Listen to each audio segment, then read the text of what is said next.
अगर आप निफ्टी को वीकली चार्ट पर देखोगे ना तो आपको दो इंपॉर्टेंट लेवल पता चलेंगे। एक तो ये वाला यानी कि 23,800 वाला जो कि एक स्ट्रॉन्ग सपोर्ट है, और एक लेवल ये वाला यानी कि 24,200 वाला जो कि एक स्ट्रॉन्ग रेजिस्टेंस की तरह काम कर रहा है। ठीक।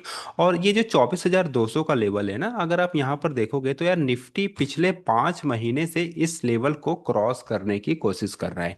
ठीक। अगर मैं ये वाला पॉइंट देखूं तो आप लोग देख सकते हो कि ये 2 मार्च है, और यहाँ पर अगर मैं करूं तो ये लगभग आपका 13 अप्रैल है। तो लगभग 4 से 5 महीने तक निफ्टी जो है वो 24,200 का जो स्ट्रॉन्ग रेजिस्टेंस है वो उसे क्रॉस नहीं कर पा रहा है। वहीं पर अगर हम सपोर्ट साइड में बात करेंगे ना, यानी कि 23,800 का लेवल, तो आप देखोगे कि पिछले 1.5 महीने से निफ्टी इस लेवल को ब्रेक भी नहीं कर रहा है। ठीक। अब देखो, अब सबसे इंपॉर्टेंट बात यह है कि क्या आने वाले वीक में निफ्टी इस 23,800 को ब्रेक करेगा या फिर यहां से सपोर्ट लेके ये फिर से ऊपर की तरफ रिवर्स हो जाएगा। ठीक।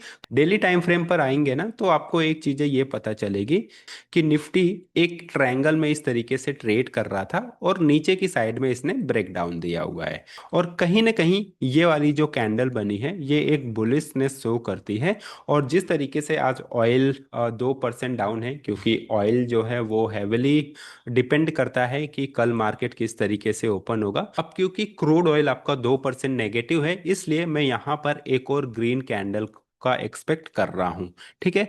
तो आने वाले दिनों के लिए यानी कि मंडे को हम कुछ निफ्टी में एक बुलिश स्ट्रेंथ देख सकते हैं। लेकिन जिस तरीके से निफ्टी की क्लोजिंग हुई है यानी कि 23,800 के नीचे, ये एक बियरिश सेंटीमेंट ही दिखा रहा है। तो मैं भी यहाँ पर कुछ इस तरीके से हो, और फिर जो निफ्टी का नेक्स्ट मूव रहेगा वो लगभग 23,200 के लेवल तक हम निफ्टी को अगस्त मंथ में देख सकते हैं, अगर कुछ माइक्रो इकोनॉमी में सुधार नहीं देखने को मिला तो, या फिर कोई पॉजिटिव न्यूज़ नहीं आई शॉर्ट टर्म को लेकर।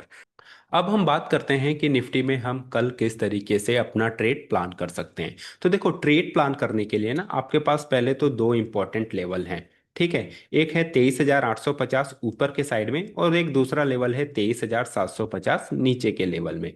तो मैं ये कहने वाला हूँ आपसे कि अगर निफ्टी 23,750 के नीचे अगर सस्टेन कर रही है, तब आप यहाँ पर एक पुट साइड में अपनी एंट्री प्लान कर सकते हो। एंट्री प्लान करने के लिए आपको क्या देखना है, 15 मिनट का टाइम फ्रेम में चार्ट देखना है, और जैसे ही वहां पर कोई एक बियरिश सिग्नल दिखे या फिर बियरिश कैंडल स्टिक बने, आप वहां पर अपने नीचे की साइड में एंट्री प्लान कर सकते हो। सेम उसी तरीके से अगर निफ्टी कल 23,850 के ऊपर सस्टेन कर रहा है, तब आप वहां पर कॉल साइड में अपनी एंट्री प्लान कर सकते हो। एंट्री के लिए आपको 15 मिनट का चार्ट देखना है।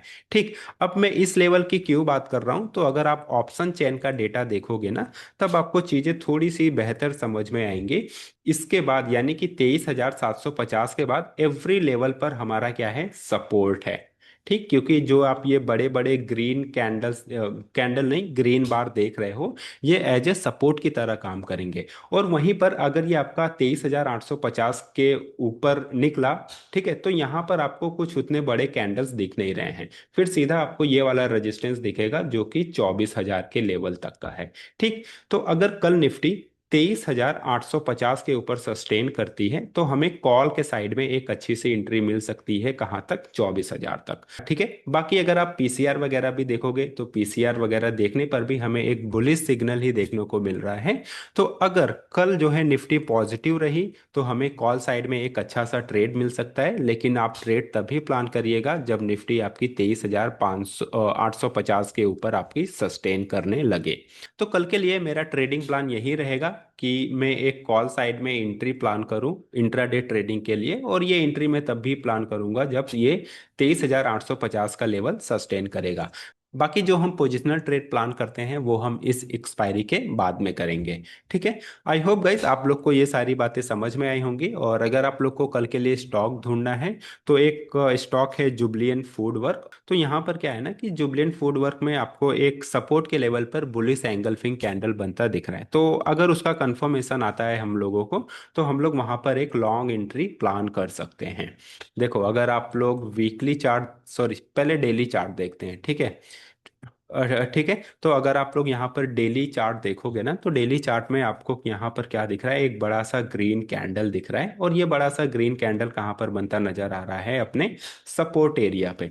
क्योंकि अगर पहले भी देखोगे यहाँ पर हर जगह पे ये सपोर्ट लिया हुआ है। तो मे भी अगर कल की डेट में प्राइस इसके ऊपर निकलता है, यानी कि इस जो ग्रीन कैंडल बना है इसके हाई के ऊपर अगर प्राइस कल सस्टेन करता है, तो हम एक लॉन्ग एंट्री इस स्टॉक में प्लान कर सकते हैं। बट अगेन ये सारी चीज़ें एजुकेशनल पर्पस है, मेरा कोई स्टॉक बाई या सेल का रिकमेंडेशन नहीं है। प्लीज़ आप अपने हिसाब से अपने लॉस को, अपने प्रॉफिट को कंसीडर करिए बिफोर मेकिंग एनी ट्रेड।